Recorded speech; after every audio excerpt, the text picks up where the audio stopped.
Hi Mark, I'm Peggy. My student number is S04411028 and I'm a freshman. Memory Banda, a warrior's cry against child marriage.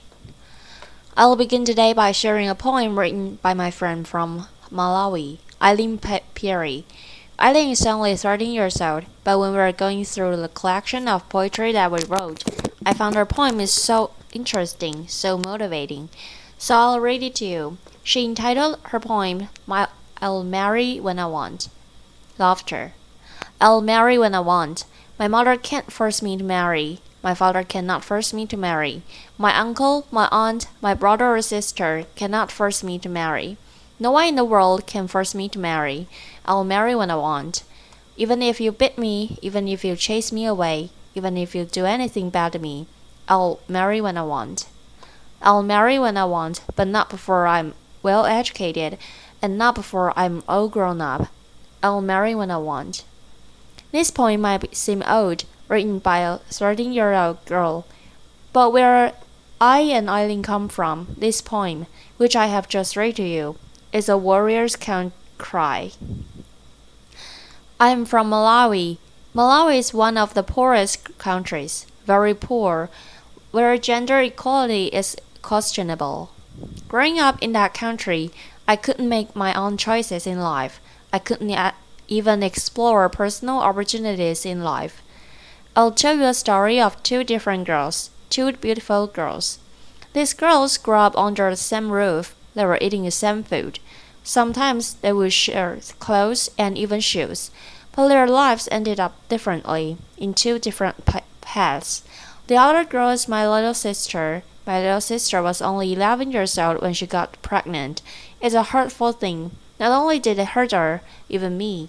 I was going through a hard time as well. As it is in my culture, once you reach poverty stage, you are supposed to go to initiation camps. In these initiation camps, you are taught how to sexually please a man. There is this special day, which they call very special day, where a man who is hired by the community comes to the camp and sleeps with the little girls. Imagine the trauma that these young girls go through every day. Most girls end up pregnant. They even contract HIV and AIDS and other sexually transmitted diseases. From my little sister, she ended up being pregnant. Today, she's only 16 years old and she has 3 children. Her first marriage did not survive, nor did her second marriage. On the other side, there is this girl. She's amazing. Laughter, applause. I call her amazing because she's very fabulous. That girl is me. Laughter. When I was 13 years old, I was told, you're grown up. You have now reached of age. You're supposed to go to the initiation camp. I was like, what? I'm not going to go to the initiation camps. You know what the woman said to me? You're a stupid girl, stubborn. You do not respect the traditions of our society, of our community. I said no because I knew where I was going. I knew what I wanted in life. I have a lot of dreams as a young girl. I wanted to get well educated, to find a decent job in the future. I was imagining myself as a lawyer, seated on a big chair. Those were the imaginations that were going through my mind every day, and I knew that one day I would contribute something, a little something to my community.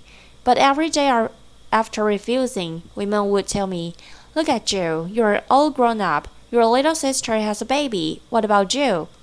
That was the music that I was hearing every day, and that is the music that girls hear every day when they don't do something that when the community needs them to do. When I compared the two stories between me and my sister, I said, why can't I do something? Why can't I change something that has happened for a long time in our community? That was when I called other girls just like my sister, who have children, who have been in class, but they have forgotten how to read and write. I said, come on, we can remind each other how to read and write again.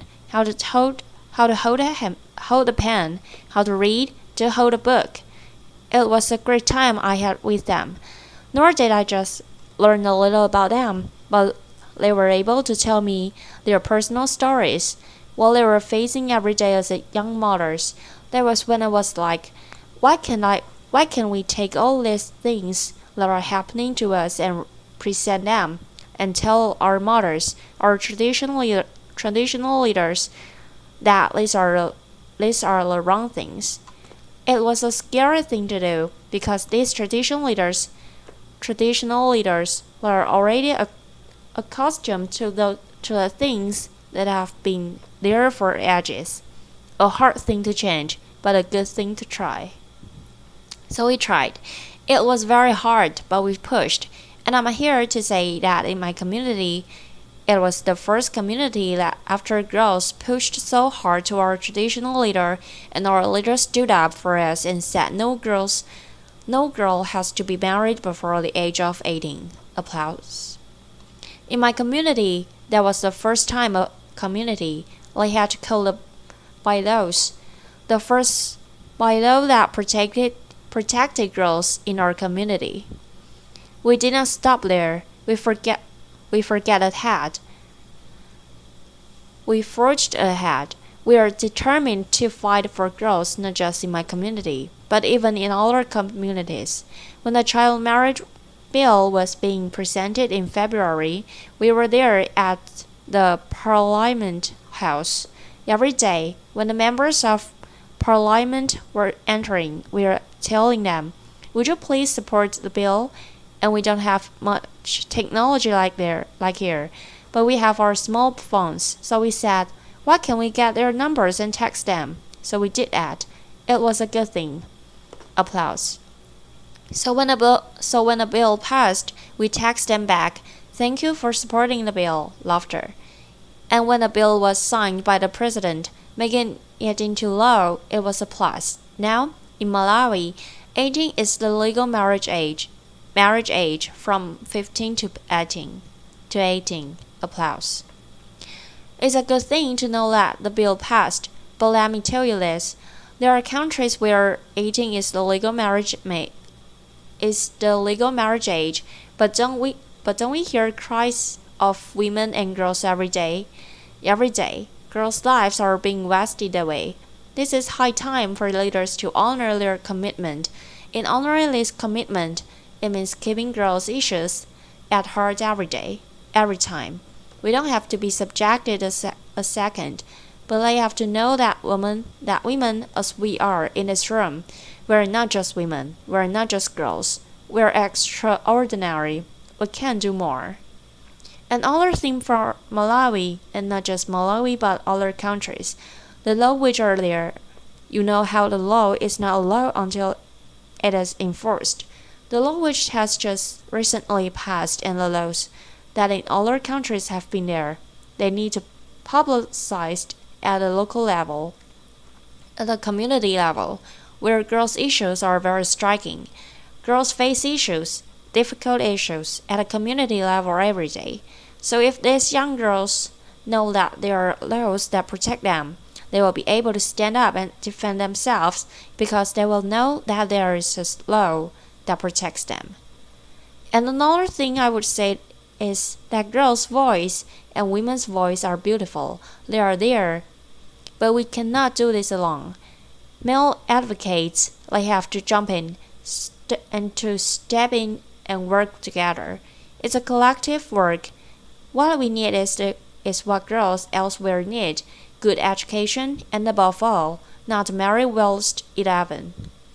And furthermore, I know that together we can transform the legal, the cultural, and political framework that designs the growth of their rights.